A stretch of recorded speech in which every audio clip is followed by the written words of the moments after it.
Radio Congo Live en Chicago, la radio de la communauté. Nous recevons à ce micro Monsieur Félicien Mbongo, qui habite en Allemagne, c'est un Congolais, et qui va succinctement se présenter à nos auditeurs.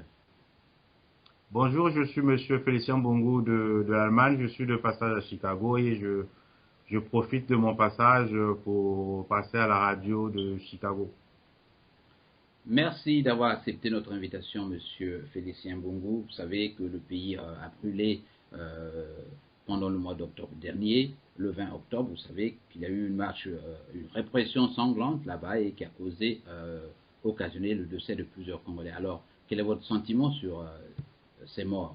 C'est 20 morts. On parle de 20 morts, je crois, si mes souvenirs sont bons, Monsieur Mbongo. Ben, déjà, c'est regrettable et ça fait mal de voir que nous, Congolais, nous sommes laissés à la merci des hommes politiques jusqu'à perdre nos vies, quoi. Donc, je regrette de ce qui s'est passé, mais sauf que je ne sais pas quoi dire de cette situation qui se passe actuellement au Congo. À ce jour, quelle est la situation sur le terrain? Avez-vous quelques informations sur le pays? Ben, tout se passe à merveille, sauf que avant l'élection du oui au référendum, il y a eu des hommes politiques congolais qui sont de la mouvance et qui se font aujourd'hui opposants, qui ont pensé que le fait qu'ils étaient plus ministres, qu'ils pouvaient plus avoir les honneurs de la République et continuer à voler comme ils ont l'habitude de voler. Ils ont poussé les enfants des pauvres Congolais à sortir dans la rue et jusqu'à perdre leur vie et c'est ce qui est triste, quoi. Alors vous dites que tout se passe à merveille, mais j'apprends qu'il y a des enlèvements un peu partout. Mais les enlèvements, est-ce qu'il y a des preuves? Qui a déjà prouvé que la personne a été enlevée? Mais ce sont ceux qui voient, qui en sont les victimes, qui rapportent tout ça sur Et les... qui a vu? Qui a vu? C'est ça le problème, qui a vu? Parce que Alors, quand vous voyez sur les sites de la mouvance présidentielle, ben ils disent qu'il n'y a pas de problème. Et quand vous voyez les sites de l'opposition, ben ceux de l'opposition disent qu'il y a eu ceci, il y a eu cela. Mais donc, il y a... personne ne dit la vérité dans tout ça, hein. Mais alors où est la vérité? Mais la vérité est que chacun puisse prendre son avion, son billet d'avion, aller à Brazzaville, aller voir la situation sur place. Alors, revenons un peu sur les acteurs politiques que vous connaissez certainement, peut-être de nom. Alors, présentez-nous un peu ces acteurs que vous considérez comme des gens peut-être à la limite pas sérieux. Mais moi, je trouve que les hommes politiques au Congo, depuis l'indépendance du Congo, on n'a jamais eu des hommes politiques sérieux. Peut-être après Massamba Débat et après Massamba Débat, on n'a jamais eu des hommes politiques sérieux. Donc, tous ces hommes politiques d'aujourd'hui, comme les Okombi Salisson, les Parfait Kolela, les Mounari, qui nous ont mis dans la merde des gens 97 et qui sont revenus au Congo parce qu'ils avaient plus de moyens à vivre à l'étranger. Ils sont rentrés, ils se sont fait encore de la mouvance présidentielle juste pour voler, continuer à voler. Ils se sont bien servis jusqu'au jour où ils ont pensé que c'était leur tour d'être des présidents de la République. Mais le fait que l'autre a dit que c'était pas leur moment, ben, ils se sont mis dans l'opposition et poussaient les enfants des autres au bout, quoi. Et eux, leurs enfants sont dans les grandes capitales européennes et américaines, dans les belles immeubles, et ils roulent dans les belles voitures. Et nous, nos enfants sont dans la rue et ils meurent parce que ces hommes politiques veulent toujours avoir le tapis rouge. C'est ça la réalité. Mais me semble-t-il, les partisans de l'IDC ont commencé à initier ce débat à l'intérieur même du système, à l'instar de M. Qui a des Boao, preuves? qui Boao était qui a été un membre influent du PCT et qui a été aussi ministre de l'Intérieur juste aux événements du 4 de la mars. défense, de la défense. Ouais, de la Défense jusqu'aux événements du 4 mars et malheureusement il a été mis à la porte par le gouvernement, le président Sassou. Et de cela, il s'est dit maintenant opposant, il dit qu'il a initié ces mouvements à l'intérieur du PCT. Qui peut le prouver? Mais oui, mais ce sont ceux-là qui étaient avec lui. Mais comme qui? Personne ne lui conteste, je crois. Mais est-ce que vous avez déjà vu les gens de PCT contester quelqu'un? je n'ai... Bon, mais donc, ce n'est pas un parti démocratique. Non, mais c'est un parti démocrate parce que les gens de PCT, apparemment, depuis que je suis né, depuis que le PCT existe, je n'ai jamais vu les hommes du PCT passer à la télé, se mettre à parler, à raconter des choses qui se passent dans le PCT. Ça, c'est les problèmes internes du PCT. Donc, si Bouao dit aujourd'hui qu'il a initié ces genres de débats dans le PCT, mais il doit nous prouver cela. Mais j'ai entendu M. Pierre Ngolo, peut-être que vous ne l'avez pas Mais écouté. Monsieur Pierre, Ngolo dit, mais c'est la M. démocratie. Ngolo dit, excusez-moi, M. Mbongo, Ngolo disait déjà que il a dit, Bouao avait été mis en minorité. mais s'il a dit, il a initié ce mouvement quand il n'était plus ministre de la Défense. Je ne crois pas, bon, je ne sais pas exactement, mais je crois que avant de quitter, de claquer définitivement la porte, il aura déjà commencé à l'intérieur même du PCT. Mais c'est ça, il a claqué la porte, il y a quelques mois seulement, même pendant qu'il n'était plus ministre, il a été toujours membre du PCT. Alors, parlons de Kolela et de Mounari et autres qui, eux, se sont vus remerciés par le président Sassou Nguesso. Mais c'est le même problème. Quand ils étaient à l'intérieur du gouvernement, ils n'ont pas pu parler. Ils étaient là, ils bouffaient de l'argent, ils s'y sont servis. Mais le fait qu'on leur a foutu à la porte, on a dit que vous pouvez plus être des ministres, allez vous faire opposants ailleurs, ben ils sont sortis, aujourd'hui ils se font opposants. Mais quand la Constitution était bénéfique pour eux, ils disaient pas non. Le fait que si aujourd'hui ils se plaignent, ils se disent que non, en changeant la Constitution, le président Sassou va rester toujours au pouvoir, eh ben, il se dit que si le président Sassou reste au pouvoir, nous on sera toujours des ministres, alors qu'eux ils veulent aussi être président ou premier ministre, c'est ça le problème. Alors, mais pour les gens de l'opposition actuellement, notamment ceux qui sont en France et même au pays, c'est tant mieux pour eux que de les accepter, dans la mesure où eux connaissent mieux le président Sassou et leur permet de renforcer l'équipe de l'opposition. Pour eux, bon, j'espère, c'est ce que nous avons entendu. On a entendu dire que des gens comme Ouabali, M. Boao étaient les bien reçus là-bas, dans la mesure où ils ont démontré qu'ils pouvaient dire non à leur ennemi commun actuel, notamment le président de la République. Vous êtes sûr que ces hommes politiques-là pourront faire changer les choses? Parce que tous ces hommes politiques, ils font de la politique juste pour avoir leur sac d'Ingiri. Donc le jour que le sac d'Ingiri va tomber, ils seront les premiers à laisser les autres pour aller là où il y a le sac d'Ingiri. Hein. Vous pensez que tous, ils vont pour de l'argent? Mais ils vont toujours pour de l'argent, ils veulent avoir des honneurs. Parce que l'argent, le problème avec les hommes politiques les hommes politiques congolais, la vérité, je veux vous dire toute la vérité sur ces hommes politiques. Ces hommes politiques qui sont au pouvoir, ils se servent de l'argent de l'État. Sauf que ce pas des hommes d'affaires. Donc, ils font pas des affaires, ils gardent leur argent dans leur maison. Le jour qu'il n'est plus ministre, il n'est plus dans le gouvernement, il fait que dépenser. Donc après, il n'a plus d'argent. Et quand il n'a plus d'argent, il se fait opposant. Alors, est-ce que je peux avoir votre point de vue personnel sur ce qui vient de se passer, notamment le changement de la Constitution? Ben, moi, je pense que le changement de la Constitution c'est pas un problème. C'est dans la loi congolaise, dans la Constitution passée, je crois que c'était l'article 4 ou 6, si je ne me trompe pas, qui donnait la possibilité du changement de la Constitution, que le président pouvait demander au peuple congolais de se prononcer pour un oui ou un non. Alors, vous estimez que le président de la République a bien eu raison de changer de Constitution? Il a eu raison de demander au peuple, sauf que même si ça a été mal fait, l'élection, ça s'est mal passé, mais sauf qu'il avait raison de demander ça au peuple. Le président Hollande a bien précisé que le président avait le droit de demander à son peuple.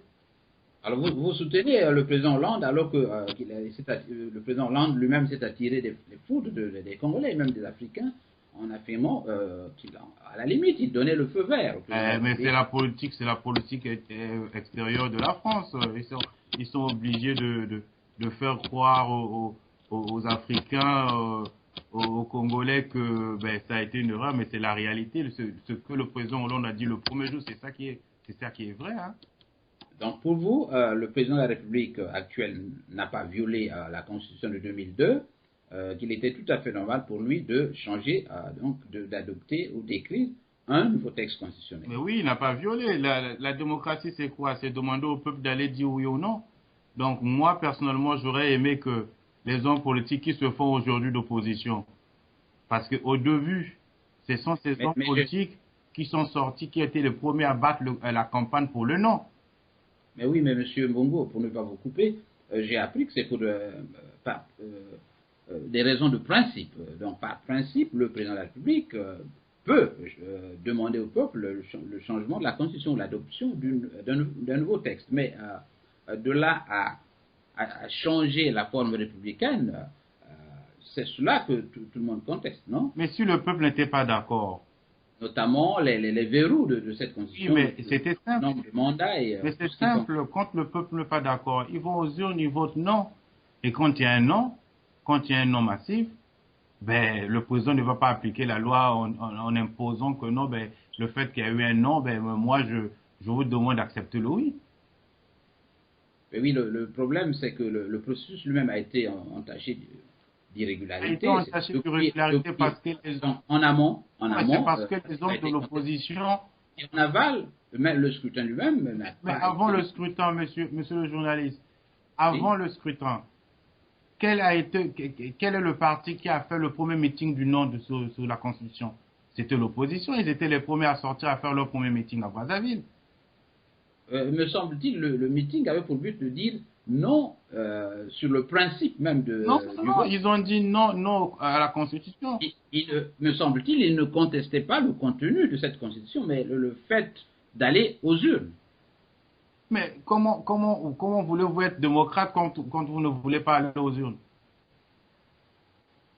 Parce que la Alors maintenant que démocratie, c'est aller aux urnes, aller voter entre le oui ou le non. Alors maintenant que cette constitution a été promulguée par le président de la République, M. Denis Sassou Nguesso, alors comment entrevoyez-vous l'avenir du Congo Mais dans ce pays? l'avenir du Congo, c'est attendre que la nouvelle constitution soit appliquée sur toute l'étendue du territoire et j'espère que d'ici décembre, fin décembre, début janvier, il y aura un nouveau gouvernement avec un premier ministre et après, ben, la nouvelle constitution va entrer en marche et on verra ce que ça va donner. Alors j'ai failli oublier une idée. Donc, est-ce que je peux avoir votre sentiment sur ce qui s'est passé le 20 octobre, notamment on apprenait que le pays était, Brazza était divisé en deux, une partie nord où tout était calme, paisible, et une partie sud sous la pression donc des forces de l'ordre. C'est ce que je vous disais tout à l'heure où c'est pas, on a dit qu'il y avait des opposants du nord aussi, ceux qui sont du parti de la partie nord de Brazzaville. Il y a Okombi qui vit de la partie nord de Brazzaville, il y a des Boao qui sont au parti nord de Brazzaville, il y a les Mathias Nzo qui sont du parti nord de Brazzaville. Mais sauf que le jour du 20, ils ont promis aux autres du sud de Brazzaville que nous avons des bases au nord, nos bases vont sortir, mais ce jour-là, on n'a pas vu leurs bases sortir. Et croyez-vous que ce sont des démocrates qui veulent faire changer? Alors comment justifiez-vous cela? Ben, c'est ce que je vous disais tout à l'heure, que ces hommes... Était-ce une ruse des opposants que vous citez à l'intérieur même de la coalition? Mais il n'y a jamais eu des opposants il y a jamais eu des opposants au Congo, c'est des opposants affamés. C'est des gens qui veulent juste avoir de l'argent pour avoir 5 à 10 femmes au Congo. Prendre les femmes des faibles. C'est ça le problème. Prendre leur argent, c'est-à-dire leur politique qu'ils font, c'est avoir du succès, avoir des prados noirs avec des chauffeurs garde du corps et prendre les femmes des autres, envoyer leurs femmes en Europe avec leurs enfants. Et nous, les enfants de pauvres, sont là à crier « Ah, Mokonzi, Mokonzi !»« Ah, Ngenambongo, ah, Papa Pesbeto !» C'est ça qu'ils veulent. Mais ce n'est pas des opposants. Ce n'est pas des opposants. Moi, j'aimerais bien voir ces opposants-là. Quand ils étaient au gouvernement, dire qu'écoutez, ben, apparemment, il y a un projet de constitution qui veut se faire, qui sont en train de préparer. Moi, je ne peux pas marcher dans ça. Je démissionne du gouvernement. Il fallait que Mme Mounari puisse le faire. Il fallait que M. Kolela puisse le faire. Il fallait que M. Boao puisse le faire. Fallait que ils avaient déjà commencé à protester et à brandir leur menace de quitter. Non, mais parce qu'ils étaient plus dans le gouvernement. Dis-moi quel est le ministre qui a été au gouvernement, qui est maintenant opposant aujourd'hui. qui a démissionné du gouvernement parce qu'il savait que ça allait se passer comme ça. M. Kolela a fait des discours dans ce sens. Il a fait des discours, mais il venait toujours au conseil de ministre, il venait toujours se servir de l'argent. Il venait toujours, il était toujours là jusqu'à ce que le président Sassou lui-même a décidé de les foutre à la porte. Peut-être voulait-il faire de l'opposition à l'intérieur du système. Il n'y a jamais eu de l'opposition à l'intérieur du système. Soit vous êtes de l'opposition, soit vous êtes de la mouvance présidentielle. Il n'y a jamais, pourquoi il n'y a jamais eu le mot mouvance présidentielle dans l'opposition? Il y a seulement l'opposition dans la mouvance présidentielle. Ça ne se fait pas. Alors, parlons un peu de vos rapports avec... vous habitez en Allemagne, vous êtes congolais, je le rappelle, et vous êtes de passage ici à Chicago. Alors, quel rapport entretenez-vous avec les autres, qu'on appelle les combattants? Est-ce que vous arrivez à participer à ces meetings ou à appeler ces gens? Est-ce que vous les connaissez? Franchement, je vous dis qu'en Allemagne, on n'a jamais eu de combattants. Les Congolais de l'Allemagne sont des démocrates. Il y a ceux qui sont de la mouvance présidentielle, il y a ceux qui sont de l'opposition et il y a ceux qui sont du centre. On est tous ensemble. Quand il s'agit de parler, ben, on parle, on discute entre nous. On essaie de réfléchir sur l'avenir du pays. Mais sauf que il n'y a jamais eu de combattants comme ce qu'on voit. Parce que même à Paris, même aux États-Unis, ceux qui se font opposants, ce sont des gens qui ont leurs dons, qui ont eu des problèmes peut-être avec quelqu'un qui est au pouvoir, ben, qui se dit, ben, je me fais opposant, c'est pas ça de la politique. C'est pas ça de la politique. Il y a des gens qui veulent parce que l'État Brazza, il s'est mal comporté, ou bien il cherchait un truc, il est arrivé, on lui a fait chier, mais on nous fait tout chier à Brazza. C'est le Congo, c'est pas seulement dans tous les pays africains, ça se passe comme ça. Le fait il était au Congo et on lui a fait chier, ben, il rentre en Europe, il s'est dit opposant. C'est pas ça l'opposition. Il rentre, il se fait combattant parce qu'il y a sa femme qui l'a trompé avec un garde du pouvoir, il se fait opposant, il se fait combattant. Donc c'est pas des combattants. Tu verras dans quelques mois, les mêmes personnes qui se font combattants en France, aux États-Unis là, ce sont les mêmes personnes qui seront derrière les hommes politiques du Congo, de la mouvance présidentielle en train de demander 200, 300 euros, 100 euros. On verra, le président Sassou sera bientôt à Paris. Tu verras que les mêmes combattants, on va leur donner 200 euros. Ils viendront avec leurs femmes et les enfants pour aller accueillir le président Sassou à cause de 200 euros. Parlons notamment du président Sassou, de l'alternance. Une alternance est-elle possible dans notre pays, selon vous? Mais le président Sassou n'a jamais dit qu'il sera candidat en 2016. Donc peut-être qu'il nous réserve une surprise. Et on lui prête, serait-il un simple procès d'intention pour avoir que la personne il veut bien se maintenir. Tant que la personne n'a encore rien dit, pourquoi les gens imaginent, pensent à sa place? Essayons voir, restons tranquilles et essayons de voir jusqu'en 2016 ce qu'il nous dira. Alors vous pensez que c'est simplement un procès d'intention? Je pense. Mais les gens essaient de regarder ce qui s'est passé, c'est-à-dire de relire le texte actuel, et on croit que ce texte donne un feu vert au président de la République de se représenter. Mais quel feu vert? La Constitution actuelle dit qu'il y a 2 mandats. Il n'y aura que 2 mandats de 5 ans. Le président Sassou a déjà fait ces 2 mandats. Mais oui, mais sous la nouvelle Constitution, bien sûr. Sous la nouvelle Constitution, il y a une nouvelle Constitution, donc on doit tous reprendre à zéro. Donc il repart, donc il se présente encore. Mais ça, je ne sais pas, ça il faut demander au président Sassou. Est-ce que vous pensez, qui vous voyez au Congo capable de faire mieux que lui? Personne. Donc vous pensez qu'il est irremplaçable? Ben, pour l'instant, je ne trouve pas un homme politique qui peut faire comme lui le fait.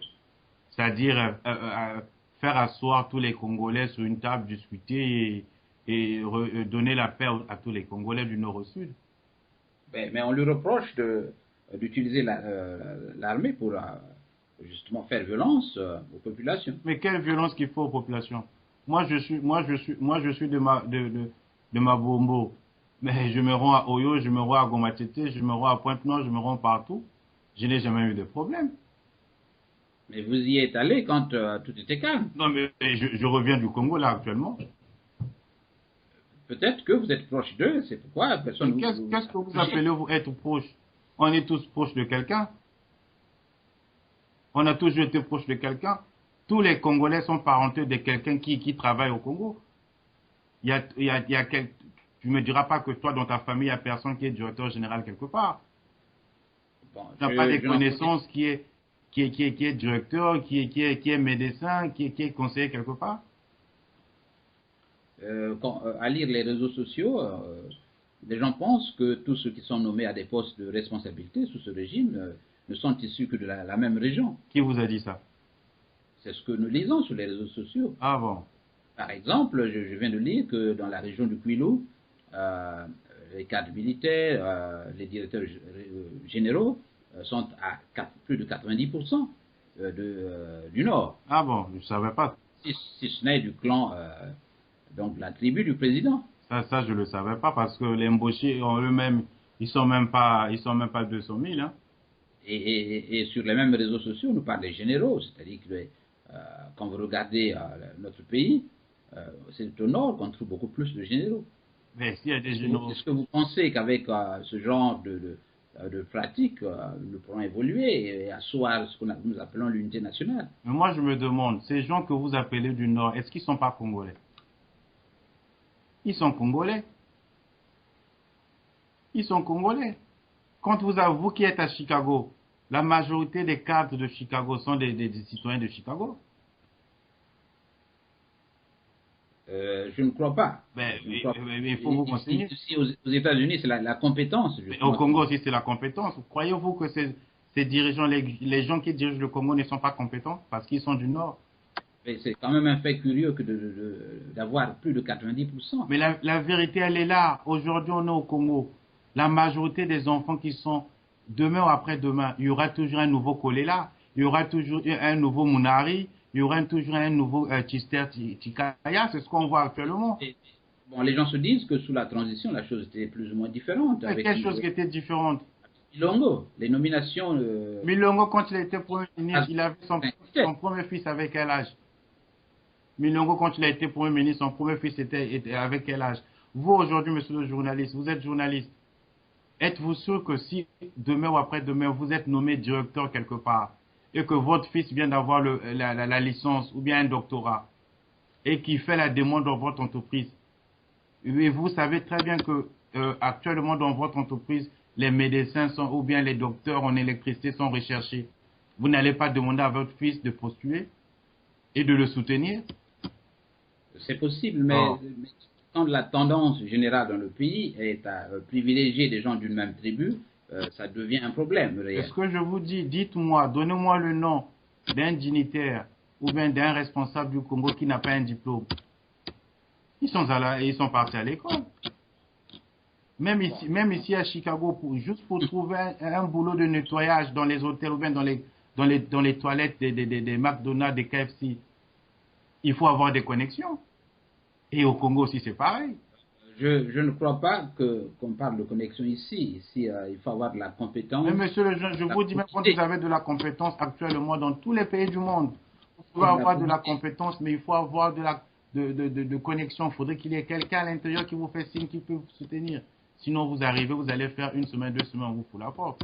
Et de là, vous ne pouvez pas affirmer que ici aux États-Unis, parce que je suis de Chicago et j'ai une entreprise, pour moi, le premier réflexe, c'est de recruter simplement ceux de Chicago, même si, ce n'est pas ça. Si vous allez dans les job centers, moi je sais qu'en Allemagne, quand tu vas dans un job center, quand vous êtes au chômage, quand il y a une société qui vient pour s'installer, on l'impose même, on te dit, on vous aide sur les impôts, mais à condition, vous devez d'abord embaucher les ressortissants de la ville. Oui, ça c'est différent. Ça, ça peut être des petites entreprises locales, mais ici vous avez des multinationales qui recrutent des gens de partout, de l'Afrique, du Texas, c'est tout un brassage. Au Congo, il n'y a pas de multinationales. Et vous savez, monsieur, que dans notre pays, vous n'avez pas ce que les gens appellent l'appel d'offres. Cet appel d'offres ne se fait que sur le papier. Oui, monsieur, il y a des appels d'offres parce que moi, je sais comment ça fonctionne au Congo-Brazzaville. Je sais qu'il y a les appels d'offres et les gens il y a les appels d'offres et ils examinent et si vous êtes compétent, vous donnez le marché et voilà. Alors, monsieur Mbungu, notre entretien touche à sa fin. Vous êtes à Chicago. Est-ce que cet exemple des États-Unis peut vous inspirer? Qu'est-ce que vous pensez être bon pour le Congo ici? C'est juste la construction parce que au Congo actuellement on est en train de construire, sauf que nos constructions se font à l'anarchique parce qu'il n'y a pas un plan directive sur la traçabilité sur toutes ces constructions qui sont en train de réaliser. Mais je pense que nous qui sommes à l'étranger et qui sommes partis à l'école avec nos petits diplômes qu'on a pu avoir à l'étranger, avec nos expériences, si on décide aujourd'hui de rentrer et apporter notre apport, je pense qu'on pourra faire mieux, hein, au lieu de passer notre temps à critiquer. Alors, vous repartez au pays sous peu? Ben, je suis congolais, je suis fier d'y aller à tout moment. Merci d'avoir accepté notre invitation, Monsieur Mbungu. Encore une fois, merci et bon retour en Allemagne. Merci à vous aussi, merci, au revoir.